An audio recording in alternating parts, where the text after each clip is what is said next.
Hello बच्चों, कैसे हो? पिछली कक्षा में हमने सुमित्रा नंदन पंत द्वारा रचित कविता वे आंखें का सरलार्थ किया था। ठीक है।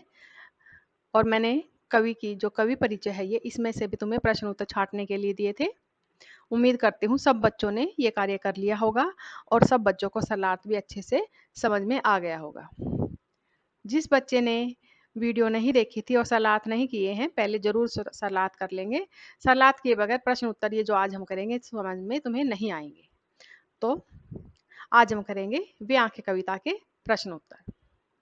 पहला प्रश्न है, अंधकार की गुहा सरीखी उन आंखों से डरता है मन।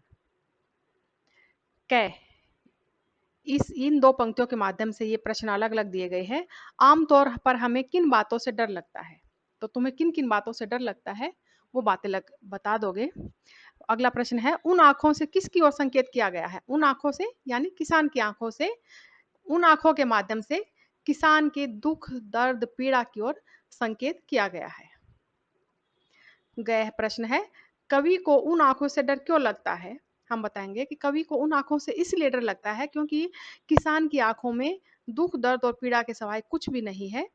ये समाज उसे बड़े ही बुरे तरीके से उसके साथ व्यवहार करता है। साहूकार ने किस प्रकार से उसे बेघर कर दिया, उसके खेतों से बेदखल कर दिया है, उसकी पीड़ा को देखकर उसकी आंखों में झांकने से कवि को डर लगता है। घ है, डरते हुए भी कवि ने किसान की आंखों की पीड़ा का वर्णन क्यों किया है? देखो, एक तरफ तो कवि कह रहा है कि मुझे उनकी आंखों में झांकते हुए डर लगता है और उसके बावजूद भी कवि ने किसान की पीड़ा का वर्णन करते हुए इस कविता की रचना की है। तो हम बता सकते हैं कि कवि ने ऐसा इसलिए किया है क्योंकि कवि किसान की पीड़ा को समाज के सामने लाना चाहता है। किसान कितनी मेहनत करके रात दिन एक करके खेतों में फसल उगाता है, उसके बावजूद अगर किसी कारणवश उन्हें ऋण, ब्याज या कुछ और साहूकार से लेना पड़ जाता है, तो साहूकार उसके बदले में कितना बुरी तरह से उनका व्यवहार करता है, जैसा कि कविता में दिखाया गया है। उसको खेतों से बेदखल कर दिया, बेटे को मरवा दिया, बैलों की जोड़ी छीन ली, गायें छीन ली। इतना ही नहीं, गरीबी के कारण उसकी पत्नी की मृत्यु हो गई और जो छोटी बच्ची थी उसकी पत्नी के बाद ही 2 दिन के बाद मर गई। तो इन सारी घटनाओं जो समाज में किसान के लिए पीड़ा देने वाली हैं, उनकी ओर ध्यान खींचना ही कवि का मुख्य उद्देश्य है। इसलिए कवि किसान की आंखों में देखने से डरते हुए भी उन्होंने किसान की ऐसी पीड़ा का इस कविता के माध्यम से वर्णन किया है। आगे प्रश्न है डे, यदि कवि उन आंखों से नहीं डरता तब क्या वह कविता लिखता? तो हम बताते हैं कि कवि भी अगर उन आंखों से नहीं डरता तो हो सकता है कि कवि उनके आंखों में वो दुख दर्द समझ ही नहीं पाता और शायद हो सकता है वो कविता नहीं लिखता, और दुख दर्द नहीं समझ पाता तो कविता लिखता भी नहीं। ठीक है। अगला है प्रश्न नंबर 2, कवि ने किसान की पीड़ा के लिए किन्हें जिम्मेदार बताया है? तो हम बताएंगे कि कवि ने किसान की पीड़ा के लिए किसे जिम्मेवार बताया है?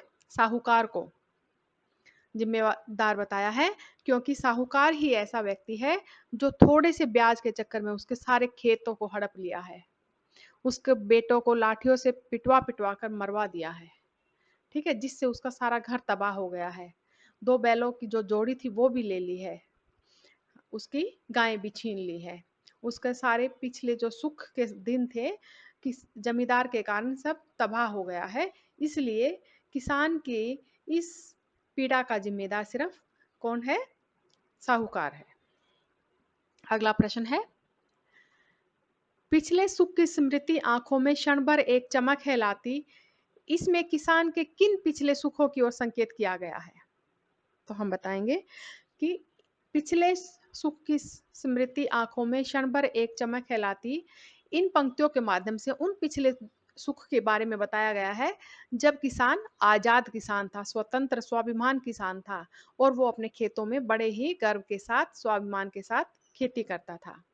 जब उसका बेटा जिंदा था, उसकी पत्नी, उसकी बेटी थी, उसके खेत लहलहाते रहते थे, उसके घर में उजरी गाय थी, बैलों की जोड़ी थी, उस समय का वर्णन किया गया है। आगे है, आशा स्पष्ट कीजिए। उजरी उसके सिवा किसे कब पास दुहाने आने देती। इन पंक्तियों का क्या आशय है? तो हम बताएंगे। इन पंक्तियों के माध्यम से कवि ने यह बताने की कोशिश की है कि उजरी यानी गाय उसको इतना अधिक प्रेम करती थी कि उसके सिवाय किसी को भी दूध निकालने के लिए अपने पास आने नहीं देती थी। उन दोनों का आपस में प्रेम में संबंध दिखाया गया है यहाँ पर। अगला है, घर में विधवा रही पतोहू, लक्ष्मी थी यद्यपि पति घातिन। इन पंक्तियों के माध्यम से क्या बताना चाहा है कि कवि ये बताना चाहता है कि किसान के घर में जब किसान के बेटे की साहूकार के लोगों ने लाठियों से पीट पीट कर हत्या कर दी थी, तो उसके पश्चात जो उसकी बीवी थी, उसकी पत्नी थी बेटे की, उसे क्या कहा जाता था? पहले क्या कहते थे समाज के लोग? लक्ष्मी। जैसे ही उसके पति की मृत्यु हो जाती है तो उसे पति घातिन यानी पति को खा जाने वाली, पति को मार देने वाली कलंकनी कहा जाने लगा। ऐसा क्यों कहा है? इसलिए क्योंकि ये हमारे समाज की रीत है कि स्त्री को हर गलत कार्य का लिए दोषी मान लिया जाता है, और वही इस पंक्ति में कवि ने भी दिखाया है। पिछले सुख की स्मृति आंखों में क्षण भर एक चमक है लाती, तुरंत शून्य में गड़ वह चितवन, तीखी नोक सदृश बन जाती।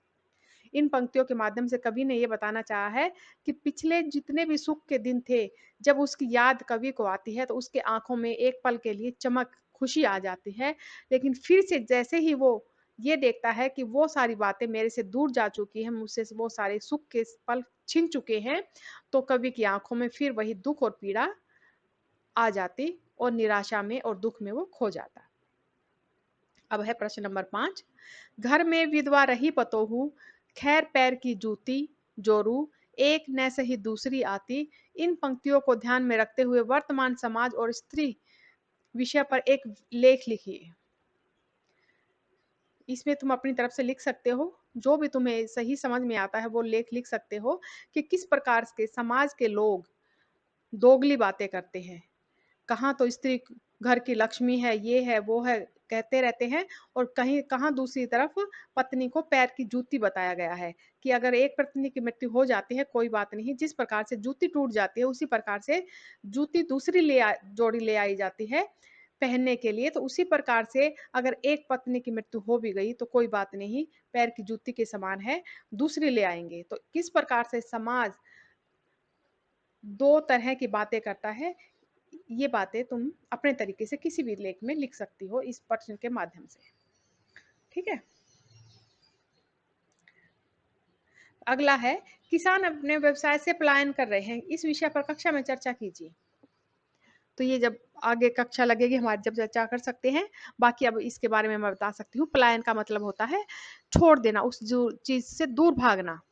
तो किसान अपने व्यवसाय से, अपने खेती बाड़ी से इसलिए दूर जा रहे हैं क्योंकि किसान इतनी मेहनत करके किस खेती करता है, कुछ कमाता है, और उसके पश्चात क्या होता है कि जो हमारा सरकार है, जब खेती अच्छी होती है तो क्या करती है, खेती अच्छी है होती है तो वो उन्हीं चीजों को बहुत ही सस्ते भाव में बेचना पड़ता है किसान को। और जब वो किसानों से गोदाम में साहूकारों के पास आ जाती है तो वही वस्तु बहुत महंगी कर दी जाती है। इस प्रकार से बेचारे किसान को कुछ भी नहीं बचता है, इसलिए लोग आज के समय में खेती बाड़ी छोड़ते जा रहे हैं। ये थे हमारे आज के वे आंखें कविता के प्रश्न उत्तर जो हमने किए हैं। उम्मीद करती हूँ कि सब बच्चों को समझ में आ गए होंगे। तो आज का तुम्हारा कार्य यही है, ये सारे प्रश्न उत्तर तुमने अपनी कॉपी में लिखने हैं और व्हाट्सएप पे मुझे भेजकर चेक करवाने हैं। आज का काम हमारा यहीं पर खत्म होता है। धन्यवाद।